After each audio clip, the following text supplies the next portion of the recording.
Good morning, सुप्रभात, राम राम, सत श्री अकाल। आप सभी का स्वागत है आज के वीडियो में।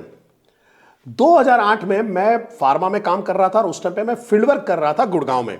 और गुड़गांव के अंदर में मैंने एक छोटा सा बोर्ड देखा जिस पे लिखा था पत्नी पीड़ित पतियों का एसोसिएशन। मेरे को हंसी आ रही थी, क्या पत्नी पीड़ित पतियों का एसोसिएशन।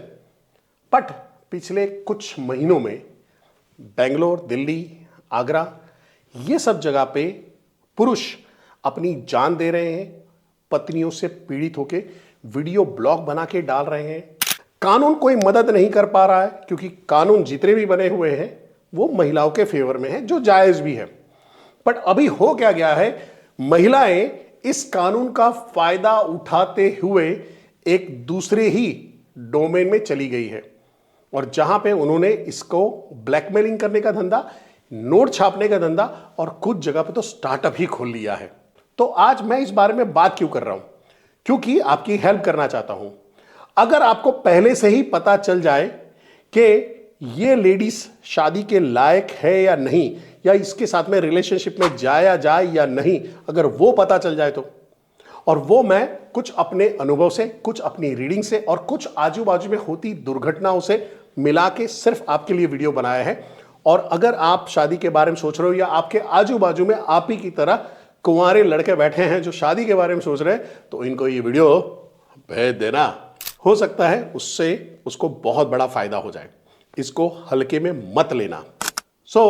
रेड फ्लैग नंबर 1, लड़की की मदर उसके हस्बैंड को बोलने की इजाजत नहीं देती है। पूरे घर पे उसने कंट्रोल करके रखा है, पूरे घर में उसी का राज चलता है, उसको पूछे बगैर पानी नहीं पिया जाता। तो लड़की इसी शिक्षा से पली बड़ी है, उसने यही माहौल देखा है, उसने यही कल्चर देखा है। कसाई के घर में बच्चा गाय काटते हुए, बकरा काटते हुए, मुर्गी काटते हुए देख के ही बड़ा होता है, और एक ब्राह्मण के घर में आलू काटते हुए बड़ा हो रहा होता है। दोनों के कल्चर में एक अंतर है। मैं लड़की के कल्चर को कसाई नहीं बोल रहा हूं, पर इसकी ग्रेविटी समझाने के लिए एग्जाम्पल दे रहा हूं। अब समझने की कोशिश करते हैं, यह लड़की जब आपके घर में आती है जो इस कल्चर से पली बड़ी है, उसकी भी एक्सपेक्टेशन यही है कि सेम ट्रीटमेंट उसको, सेम कंट्रोल उसको आपके घर में भी मिले। जैसे उसकी मदर ने उसके फादर के ऊपर कंट्रोल करके रखा था, वैसा ही कंट्रोल वो चाहती है आपके ऊपर। और जब ये अभिलाषाएं, ये इच्छाएं, ये अपेक्षाएं पूरी नहीं होती तो होता है द्वंद्व, तो होता है झगड़ा, तो होना शुरू हो जाता है बवाल, और चलता है ये लीगल तक जाता है, मैटर कोर्ट में पहुंचता है और सालों साल लग जाते हैं इसमें। तो रूल नंबर 1, डोमिनेटिंग नेचर को संभाले। इसके अंदर मैं बता दूं, एक पतली लाइन है। पतली लाइन क्या है? मैनेजमेंट करना और डोमिनेंस करना दोनों में फर्क है। मेरी वाइफ और मेरी एक भाभी जी हैं, they are excellent in management. वो हर चीज, हर प्रसंग का मैनेजमेंट बहुत ही बढ़िया तरीके से कर लेती है। बट कभी भी ऐसा नहीं होता है कि वो दोनों ही अपने हस्बैंड को बोलने से रोकती हो, टोकती हो या उनकी बात नहीं मानती हो। ये दोनों के बीच में एक पतली रेखा है, उसको भेद समझना। नहीं तो मैनेजमेंट सीखी हुई लड़की, जो घर को अच्छी तरह से संभालने वाली लड़की है, ये आपके घर में आ रही है और आपने मेरे इस वीडियो से गलत परसेप्शन बांध लिया है तो गड़बड़ हो जाएगी। तो आपको ध्यान में रखना है, डोमिनेटिंग नेचर एंड मैनेजमेंट, ये दोनों के बीच में बहुत पतली रेखा है, तो इस पतली रेखा का ध्यान रखना। पॉइंट नंबर 2, एंगर इश्यू या मूड स्विंग। जब उसको अपने डिमांड की चीजें नहीं मिलती, या अपनी रिक्वायरमेंट की चीजें नहीं मिलती, या अपने कंफर्ट की चीजें नहीं मिल रही है, तो वो अपनी गुस्से पे कंट्रोल नहीं कर पा रही है और वो रिलेशनशिप को भूल जाती है और सिर्फ अपने ईगो पे, अपने गुस्से पे ही ध्यान दे रही है, रिलेशनशिप को सेक्रीफाई करने के लिए रेडी हो जाती है। ऐसी लड़की बहुत बड़ा रेड फ्लैग है। मैं एक एक्सपीरियंस शेयर करूंगा। मुंबई एयरपोर्ट पे मैं एक फूड लॉन्च में बैठा था और ये लड़का जा रहा है, बड़े प्यार से लड़की के लिए खाना वाना लेके आ रहा है, बर्गर लेके आया था, कोक लेके आया था, और वो लड़की पहला सिप लेती है और बोला, मैंने मना किया था ना, आइस नहीं डलवाना है, आइस क्यों डलवाया? अब वो लड़के का थोड़ा ध्यान रहा होगा, गया होगा लड़का बेचारा, वहां पे ऑर्डर दिया, ऑर्डर देके हाथ में लेके आया, वो खोल के थोड़ा डब्बा देख रहा है अंदर, और वो आइस डाला हुआ था। उसने बोला भी होगा, शायद भूल भी गया होगा, पर उस कंडीशन पे लेके आया है। एक सिप मारने पे इतना हल्ला जो मचाने वाली लड़की है, जो माहौल देख नहीं रही, जो एयरपोर्ट के अंदर में दूसरे लोग उसको देख रहे हैं, उसका ध्यान नहीं रख रही है, ये बड़ा रेड फ्लैग है। दूसरा है मूड स्विंग, कभी खुशी कभी गम, कभी डिप्रेशन, कभी हंसी, कभी गुस्सा, कभी तनाव। ऐसी लड़कियां जानलेवा है। क्यों जानलेवा है इसको समझ लेते हैं। आप हो सकता है इस लड़की को बहुत प्यार कर रहे हो, आप शायद लव मैरिज करने वाले हो, या ये लड़की बहुत ही दिखने में अच्छी लग रही हो और आप मोहित हो गए हो और ये लड़की आपके घर में आ रही है। आप अभी इसको झेल रहे हो। जब आप अपने कैरियर पे भी ध्यान दोगे और घर पे भी ध्यान दोगे, आपको आपके बॉस को, आपके कस्टमर को, आपके ऑफिस के कलीग्स को, सबको झेलना है और घर पे वापस आ रहे हो। और उस टाइम पे ऐसी मूड स्विंग वाली और ऐसे गुस्से वाली औरत आपका स्वागत करती है। क्या होगा सोचो। सोचने में भी अगर डर लग रहा है तो थांबा थांबा थांबा, इस रेड फ्लैग का ध्यान दो और ऐसी लड़कियों को नमस्कार बोलो, दीदी हमसे गलती हो गई, छोड़ दो, अच्छी वाली मिल जाएगी। और नहीं मिलती है तो कुंवारे रहो, नहीं तो फांसी पे लग के मर जाओगे ऐसे चक्करों में। अब आते हैं पॉइंट नंबर 3 के ऊपर। पॉइंट नंबर 3 क्या है? फाइनेंशियल अक्यूमेंट कैसा है। ये लड़की अपने पैसे को कैसे बचाती है, कैसे इन्वेस्ट कर रही है, किस तरह से इवन आपके पैसे को भी संभाल के रख रही है। जब आप उसके साथ में जा रहे हो तो क्या वो टोकती है कि इतनी महंगे खर्चे मत करो, इतनी महंगी होटल पे मत जाओ, ऐसे फालतू के खर्चे मत किया करो, ऐसे फालतू की शॉपिंग मत किया करो। इस लड़की को फिनांस संभालना बहुत अच्छी तरह से आता है। ऐसी लड़की न केवल आपके पैसे को बचाएगी, बट आपके पैसे को अच्छी तरह से इन्वेस्ट करने में भी मदद कर सकती है। पर अगर वो लड़की खुद ही फालतू के खर्चे कर रही है, खुद ही शॉपिंग कर रही है, खुद अलग अलग चीजें ला रही है, आप अभी तो एंगेजमेंट पीरियड में अच्छा लग रहा है, गुड्डू गुड्डी लग रहा है, आप भी गिफ्ट लेके जा रहे हो, वो भी गिफ्ट लेके आ रही है, सारी चीजें चल रही है। पर जब शादी हो जाती है, शादी शुरुआत हुई है और कई बार लाइफ में टफ पीरियड आता है, और जब ये लड़की वो टफ पीरियड को नहीं समझ पा रही है और वहां पे भी ये ऐसे ही फालतू के खर्चे कर रही है, बहुत बड़ा गड़बड़ हो जाता है। आपको पता चलता है अचानक क्रेडिट कार्ड में 1 लाख रुपए, 2 लाख रुपए की शॉपिंग हो चुकी है। क्यों हुई है नहीं मालूम। जस्ट मेरे को लोगों को दिखाना मैं कितनी अमीर हूं और मैं कितनी शॉपिंग करती हूं, मेरे पास दूसरे लोगों से कितना ही ज्यादा बेहतरीन लाइफस्टाइल है। और अगर ऐसी लड़कियां फिनांस और वैलिडेशन के बीच में अंतर नहीं समझती है तो बहुत बड़ी गड़बड़ है। अगर वो वैलिडेशन वाली लाइफ जी रही है, लोगों को दिखावे वाली लाइफ जी रही है, तो ये पैसा समझ ही नहीं सकती। आप कितने भी अच्छे पैसे वाले हो, इसके नखरे सहन कर सकते हो, बहुत ही बढ़िया, पर जिस दिन लाइफ में आपके वहां पे टफ पीरियड आएगा और आप इसके नखरे नहीं झेल पाओगे, ये आपको छोड़ के चली जाएगी, लिख के देता हूं। तो ऐसे रेड फ्लैग को समझे और दूर से ही नमस्कार करें। Point number 4, feminism. नहीं, फेमिनिज्म नहीं, फेक फेमिनिज्म। देखो, नारीत्व की बात होनी चाहिए, नारीत्व के अधिकार की बात होनी चाहिए, पर उसकी कंटिन्यू डिमांड होना गलत है। उसके डिमांड का हमेशा ही पुरजोर तरीके से नारे लगाना वो गलत है। एक औरत को समझना चाहिए उसकी फर्ज क्या है और उसके हक क्या है।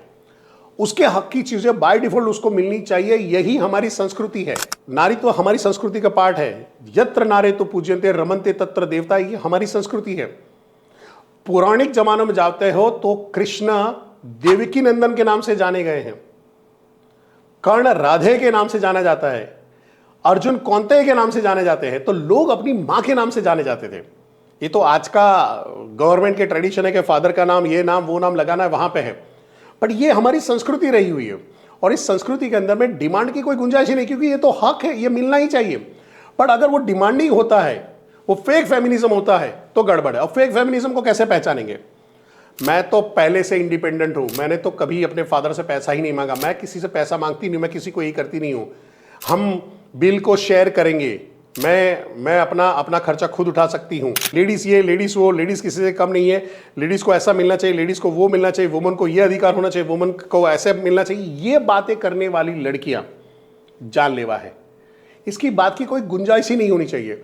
पर जो फेक फेमिनिज्म वाली है कि हम लड़कियां दूसरों से क्यों अलग रहें, why boys is having always fun, हम भी क्यों फन ना करें, ये वाला एटीट्यूड बहुत खराब है। तो अगर फेक फेमिनिज्म वाली लड़कियां हैं, वो अगर आपके लाइफ में आ रही है, हमेशा ही आपको टोंचा मारती रहेगी, जिंदगी हराम हो जाएगी। तो ऐसी लड़कियों से बच के रहे। कैसे पहचानेंगे? उनके बात को समझे, उनकी बात के टोन को समझे, वो किस टाइप की फेसबुक पे, इंस्टाग्राम में पोस्ट डालती है, उससे ही पता चल जाएगा। और नेक्स्ट पॉइंट है, इसी के रिलेवेंस में है सोशल मीडिया एडिक्शन। ये लड़की सोशल मीडिया में कितनी इन्वॉल्व है, अब इसको अलग अलग पार्ट में समझते हैं। अगर ये सोशल मीडिया में जाती है, कुछ अच्छी पोस्ट बना रही है, कुछ अच्छी पोस्ट से वो समाज को कंट्रीब्यूट कर रही है, जैसे खाना बनाना है, मेकअप करना है, पढ़ाई करना है, इंग्लिश कैसे बोलना है, ऐसी कुछ चीजें कर रही हैं जिससे वो पॉपुलर भी हो रही है, जिससे उसकी इनकम भी हो रही है। जैसे सीए रचना रानाडे या नेहा मैम को देख ले, ये लोगों ने एक अलग लेवल पे अपनी इमेज खड़ी की है, अच्छा कंटेंट भी मार्केट को दिया और लोगों को अच्छा सिखाया, और उस कंटेंट के थ्रू अभी अपने कोर्सेज भी बेच के ये पैसा अच्छा खासा बना रही है। तो ऐसा कुछ है तो प्रॉब्लम नहीं है, पर दिन भर बैठी हुई है रील पे रील, रील पे रील, रील पे रील देखे जा रही है, तो इसकी एक्सपेक्टेशन आपके साथ में वो रील वाली होगी। क्यों? मेरी वो फ्रेंड वहां पे गई, वो होटल में गई, हम भी वो होटल में जाएंगे, हम भी ऐसे घूमेंगे, हम भी रील बनाएंगे, वहां पे डालेंगे। वो रियल लाइफ और रियल लाइफ के बीच में आप फर्क नहीं समझ पाएगी। वो वहां पे देखती है कि भाई मेरे ये फ्रेंड है, यहां पे घूमने गए, ये जगह पे कपड़े खरीदे, तो हम भी वहां पे जाएंगे, हम भी कपड़े खरीदेंगे, हम भी ऐसे दिखाएंगे। बहुत बड़ी गड़बड़ हो जाएगी। दूसरी गड़बड़, अगर ये रील्स बना रही है, खुद रील्स बना रही है, डाल रही है, और वो रील्स होती है न्यूडिटी की या कच्चा बादाम, कहीं कच्चा बादाम वाली रीलें चल रही हैं, तो ये लड़की कभी भी, लिख के देता हूं, कभी भी मैरिज लाइफ के लिए सुटेबल लड़की नहीं होगी। क्योंकि ये माइंडसेट ही कर चुकी है रियल लाइफ के लिए। उसको वो अटेंशन सीकिंग लेडी है, उसको सेंट्रल ऑफ अट्रैक्शन बनना है, उसको पॉपुलर बनना है, उसको फेम चाहिए। ये लड़की घर नहीं चला सकती, ये परिवार नहीं चला सकती, ये आपका सोशल लाइफ को मैनेज नहीं कर सकती। फॉरगेट अबाउट एक ब्रेड पे बटर लगा के उसको टोस्ट करना है, वो भी नहीं कर पाएगी। तो दिखने में ये लड़कियां शायद खूबसूरत हो सकती है, अच्छी हो सकती है, सेलिब्रिटी हो सकती है, पर घर के लिए नहीं है। ध्यान रखें इसका। अब बातें हैं पॉइंट नंबर 6 पे। ये पॉइंट नंबर 6 पे मेरे को बहुत सारी गालियां पड़ सकती हैं, पर इसको ध्यान से समझने की कोशिश करिएगा कि मैं कौन से कॉन्टेक्स्ट में बोल रहा हूं इसको। अगर एक लड़की है जो सिर्फ लड़कों के साथ में घूम फिर रही है, ढेर सारे लड़कों के बीच में चल रही है, और वो आज के दौर की मैं बात कर रहा हूं, वहां पे मेल फीमेल वाला डिस्टेंस उसका मेंटेन नहीं है, तो ये सारे आपके ही ऑप्शंस में बैठे हुए हैं लोग हैं। आप कभी भी रिप्लेस हो सकते हो वहां पे। देयर आर पीपल, दो फ्रेंड्स विद द बेनिफिट वाले होंगे। दूसरी चीज, आज एक नया टर्मिनोलॉजी शुरू हो गया है जिसको बोलते हैं बॉडी काउंट, और ये बॉडी काउंट का कल्चर जबरदस्त चला है। एक लड़की दूसरे लड़की को मैसेज डालती है, आज मेरा बॉडी काउंट तेरे बॉडी काउंट से बढ़ गया है, और वो बोलती है तेरी गलत फहमी है, आज मेरे 2 नंबर बढ़े हुए हैं। ये बॉडी काउंट का मतलब क्या है? कितने पार्टनर हैं जो उनके साथ में सेक्सुअल रिलेशनशिप में आए हैं। और जो लड़कियां ज्यादातर ऐसे ही माहौल में रही हुई हैं, जितनी ज्यादा लड़कों के साथ में घूम फिर रही हैं, उनके लिए बहुत नॉर्मल होता है। और ये भी आप बांध के चलिए, ये आने वाले टाइम का न्यू नॉर्मल है, नथिंग रॉन्ग। ये वाली मेंटालिटी डेवलप हो रही जो यूएसए में है। भाई भूख लगी, खाना खा लिया, भाई भूख लगी थी, पानी पूरी खा लिया, तो भाई शरीर की भूख लगी थी, बुझा ली। गड़बड़ है, क्योंकि जब आपके साथ में रिलेशनशिप में होगा, ये मेंटालिटी वहां पे भी काम कर रहा होगा। आप दुकान में होंगे, आप ऑफिस में होंगे, आप जॉब में होंगे, आप बिजनेस में होंगे, और आपके घर में कोई दूसरा ही बच्चा पैदा कर रहा होगा। बहुत गंदी और कड़वी बात बोल रहा हूं, पर ये इतनी ही सही है। और सोचो, ये तो बोल रहा हूं, ये आपके साथ में हुई तब क्या होगा। तो पहले से प्रिकॉशन रखें, ऐसी माताओं को दूर से ही नमस्कार करके रखें। मैं ऐसा नहीं बोल रहा हूं कि लड़कों के साथ में घूमने वाली लड़कियां खराब होती है, नहीं। हमारे ज़माने में भी हमारे पास सर्कल रहा करता था जहाँ पे लड़कियां और लड़के थे। मैं उन लड़कियों की बात कर रहा हूँ जो सिर्फ लड़कों के साथ में घूमना फिरना पसंद करती हैं। उनके साथ में उनके फ्लैट में देर देर तक बैठी रह रही है, उनके साथ में ही उनकी पार्टियां कर रही हैं। ये गड़बड़ है। तो यहाँ पे आपको खास ध्यान रखना है, ये भेद रखना है कि अगर वो ग्रुप है, ग्रुप में जा रहे हैं, दोस्ती यारी है, एक लिमिटेड टाइम तक में जा रहे हैं, पिक्चर देख रहे हैं, आ रहे हैं, इट्स ओके। बट ये पार्टी कल्चर है, रोज जा रहे हैं, रोज रात को जा रहे हैं, फ्राइडे सैटरडे संडे लगे पड़े हैं, कौन कहाँ पे घूम रहा है, दारू की पार्टी हो रही, घूमने जा रहे हैं, ये सारी चीज़ें बहुत बड़ी और जानलेवा है। तो ऐसे लड़कियों से थोड़ा सा दूर रहे। और ये कैसे पता लगेगा? थोड़ा सा सोशल मीडिया को स्टॉक करोगे तो अपने आप ही आपको अंदाजा लगना शुरू हो जाएगा। थोड़े से उसके फ्रेंड सर्कल में इन्वॉल्वमेंट लोगे, अपने आप ही अंदाजा लगना शुरू हो जाएगा। सबसे आखिरी पॉइंट, पॉइंट नंबर 7, 7 फेरे होते हैं, वैसे 7 पॉइंट भी हैं। 7वां पॉइंट है डिमांडिंग। ये लड़की कितनी डिमांडिंग है। मेरे एक फ्रेंड थे जिनकी एंगेजमेंट हुई थी और लड़की ने डिमांड किया, 15 दिन हुए डिमांड किया कि आप मेरे को आईफोन दिलाओ। उसको लगा कि ठीक है, ऐसा कुछ मस्ती कर रही हुई। उसने बोला मैं खुद ओप्पो यूज़ कर रहा हूँ, तेरे को आईफोन क्यों दिलाओ? तो बोली नहीं आईफोन दिलाओ। ठीक है, बातचीत टली, खत्म हो गया। दूसरी तीसरी चौथी मुलाकात में भी इसने आईफोन की डिमांड की and then he call me कि परेश मेरे को तेरे से बात करनी है, कुछ गड़बड़ लग रही है। मैं बैठा, अब वहाँ पे आया कि मेरे को ये 4 बार फ़ोन की डिमांड करके बैठी हुई है। इट्स ओके कि फ़ोन मांगा है, कोई बड़ी बात नहीं है, आईफोन दिला सकता हूँ, but the way she is demanding ये मेरे को अजीब लग रहा है। और आज तो उसने हद कर दिया। मैंने बोला क्या हद किया? तो उसने बोला कि तेरी इतनी सैलरी है, तू इतना डाउन पेमेंट भर दे और तू मेरे को आईफोन दिला। अब वो आईफोन क्यों चाहती थी? क्योंकि उसकी जितनी भी फ्रेंड्स थी जिनकी एंगेजमेंट हुई है, उनके फियांसे या वुड बी हस्बैंड है, उन्होंने कुछ ना कुछ बढ़िया सी गिफ्ट किया था।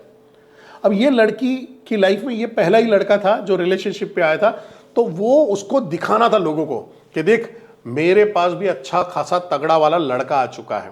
उसको लड़के के संस्कार से कोई लेना देना नहीं था, उसके लड़का कहाँ पे जॉब कर रहा है वो कर रहा है उसके लेना देना नहीं था। वो चाहती थी एक आईफोन दिखाओ जिसको मैं सोशल मीडिया में डालूं और बताऊं gifted by my would be hubby, मेरे चक्कू बक्कू जानू चिक्कू ने मेरे को ये बड़ा सा 1.5 लाख वाला मोबाइल गिफ्ट किया है। ये डिमांड वाली लड़कियां जानलेवा होती हैं। मैं अपने एक और फ्रेंड का एक्सपीरियंस शेयर करूंगा। ये वीडियो अभी बनाते बनाते मेरे को ध्यान में आ रहा है, मेरा और उसका वहां पे उस टाइम पे उसका एंगेजमेंट हुआ था, मेरा एंगेजमेंट हुआ था और साथ में पीरियड पे चल रहे थे। और ये बंदा हर महीने कुछ ना कुछ बड़े महंगे 1300 रुपये, 1400 रुपये, 1500 रुपये का ड्रेस जाके गिफ्ट करता था। हम दोनों की सैलरी सेम थी, बट मैंने अपनी ये सब कोई भी आदत डाल के नहीं रखी थी। मैंने इसको बोला कि तू बार बार ये गिफ्ट दे रहा है, तू गलत आदत डाल रहा है। तो कहे नहीं नहीं यार, अपने वाइफ है, ये है होने वाली वाइफ है, तो क्या फर्क पड़ता है, उसके लिए उतना तो कर ही सकता हूं। और ये मोहित हो चुका था, पूरा एकदम पगला गया था। अब शादी हुई, शादी होती है तो रियलिटी सामने आती है आपकी। मैं अमार था, वो भी अमार था। तो एक 12-15 हज़ार की तनख्वाह है जिसमें हर महीने 1500 रुपये का आप साड़ी ले रहे हो, ड्रेस ले रहे हो, ये बहुत महंगा पड़ जाता है। 10वें% की इनकम जा रही होती है। आपको वो इन्वेस्ट करनी चाहिए, वो आपको SIP में डालनी चाहिए, आप इंश्योरेंस में डाल के रखो। उसके बदले जा रहा है साड़ियों में, जो जा रहा है ड्रेस में, साड़ियों में, जो ऑलरेडी बहुत सारा है। कितने कपड़े चाहिए लोगों को? कितनी बार हम बाहर जाते हैं, साल में कितनी बार हम शादियों में पार्टी अटेंड करते हैं, तो उसके हिसाब से एक लिमिटेड चीज़ें होनी चाहिए। मैं नहीं होना चाहिए ऐसा नहीं बोल रहा हूँ, पर हर महीने हर बार, और उसके अंदर में ये होगा भाई मूवी भी देखना है, हर हफ्ते मूवी, हर हफ्ते होटल, ये तो होना ही चाहिए। अब एक लोअर मिडिल क्लास आदमी ये एफर्ट नहीं कर सकता है, और ये बंदी बार बार डिमांड कर रही है। अब वो हालत ये हो गया कि भाई उसके डिमांड पूरी करने में हम लोगों से उधार लेना शुरू कर चुका था, कर्जा ले लिया था, क्रेडिट कार्ड खींच देता था, और करते करते उस जमाने में 5 लाख रुपए का कर्जा करके बैठा था।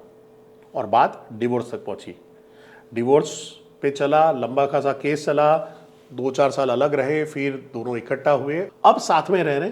पर जिंदगी के 5-6 साल इतने जहन्नुम वाले गए जिसकी कोई हद नहीं थी। देखो, रिलेशनशिप में डिमांड तो होना ही नहीं चाहिए, पर इसका मतलब ये भी नहीं कि कोई भी गिफ्ट या आर्टिकल आप नहीं देने चाहिए। टाइमली है, वैलेंटाइन डे आ गया, बर्थडे आ गया, आपकी कोई एनिवर्सरी आ गई, वहां पे आप दे रहे हो, इट्स ओके, ओकेशनली वो होना चाहिए। और भी नहीं भी हो तो उसका रिलेशनशिप में कोई फर्क नहीं पड़ना चाहिए। जो लड़की ऐसा सोचती कि मेरी बर्थडे को याद नहीं रखा, या मेरे बर्थडे के दिन मेरे को विश नहीं किया, या मेरे को महंगी गिफ्ट नहीं दिया है, तो इसका मतलब ये प्यार नहीं कर रहा। तो भाई 365 दिन क्या कर रहा है? वो किसके लिए कमाने जा रहा है? क्यों इतनी गधा मजूरी कर रहा है? क्यों इतने बिजनेस में सर पिचा रहा है? ये सारे सेक्रीफाई वो नहीं देख रही, और सिर्फ एक दिन के विश ना करने पे, एक दिन के गिफ्ट ना देने पे ये सारा रोना होता है, तो गड़बड़ है। तो ऐसी औरतों से दूर रहें, सावधान रहें। तो सवाल ये आता है, ये कैसे पता चले कि इस लड़की के अंदर में ऐसे गुण भी है? उसका आंसर है समय पे। आपको आपका एंगेजमेंट पीरियड से शादी का पीरियड कम से कम 2 से 3 साल रखें। शादी की जल्दबाजी ना करें, और वहां पे आपको ध्यान रखना है कि जितना ज्यादा टेनोर आप बिताओगे उतना ज्यादा ही आदमी का नेचर पता चलेगा। जितने ज्यादा संपर्क में रहोगे, जितने बार बार साथ में घूमो फिरोगे उठोगे, तो वहां पे एक नेचर दिखना शुरू हो जाता है। जितनी बार उसके घर पे आना जाना रहेगा, वो आपके घर पे आ रही है, जा रही, तो आपको पता चल जाएगा। तो ये जो एंगेजमेंट पीरियड है वो ट्रायल बॉल वाला पीरियड है, जिसके अंदर में आपको उसका बिहेवियर पढ़ने का बहुत ही बढ़िया मौका मिलता है। पर आपने 2 महीना, 3 महीना रखा, 6 महीना रखा एंगेजमेंट और शादी कर ली, जल्दबाजी में की हुई शादी काफ़ी गंभीर परिणाम ला सकती है। तो शादी में जल्दबाजी ना करें, ये जिंदगी का मामला है। ये कोई छोटा मोटा इन्वेस्टमेंट नहीं कि इन्वेस्टमेंट किया अभी नहीं करना है तो मैंने बोल दिया कि भाई मैं पैसे विड्रॉ कर रहा हूँ या पॉलिसी में पैसा नहीं भरना है, खत्म। ये लाइफ टाइम का इन्वेस्टमेंट है। लाइफ टाइम के इन्वेस्टमेंट के लिए थोड़ा सा टाइम का इन्वेस्टमेंट जरूरी है। और जाते जाते अगर आप सेकेंड मैरिज कर रहे हो, कोई डाइवोर्सी लड़की के साथ में शादी कर रहे हो, ध्यान से करना। इसका डाइवोर्स का रीजन क्या था, इसको पूरी तरह से छानबीन करने की जरूरत है। हर डिवोर्स में लड़की निर्दोष होती है और हर डिवोर्स के केस में ससुराल वाले जल्लाद थे, हस्बैंड प्रॉपर ट्रीट नहीं कर रहा था, नंद इस तरह से बिहेव कर दी। ये कहानियां हमेशा होती हैं। आपको दूसरा पहलू भी देखना पड़ता है, क्योंकि ये माल आपके घर में आने वाला है अभी और वो बवाल मचाएगा। वो भी देखो कि इसने अपने पुराने हस्बैंड के साथ में एल्यूमिनी में कितना रुपया लिया है या डिवोर्स किया है तो उसमें से उसने कितना पैसा ऐंठा है, उसकी प्रॉपर्टी लौटाई है नहीं लौटाई है, इसका भी आपको पता करना पड़ेगा। अगर पता किए बगैर कूद रहे हो तो ये आपके साथ में भी गड़बड़ होगी।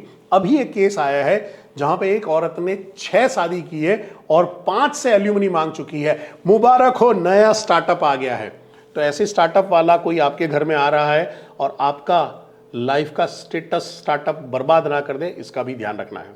तो आशा रखता हूं यह वीडियो आपको बहुत काम में आया होगा और अगर आपको लग रहा है कि ये दूसरों की लाइफ में भी बदलाव ला सकता है, उनकी लाइफ को अच्छा कर सकता है, कंटेंट में सही में दम है, तो आगे दूसरे लड़कों के साथ में भी शेयर कर दो। वो भी आपको दुआएं देंगे और मेरे को भी कुछ पुण्य मिल जाएगा। तो with that, thank you very much. ऐसे ही वीडियो देखते रहिए, लाइक करें, शेयर करें और सब्सक्राइब करते रहिए। विद दैट, भारत माता की जय। जय हिंद।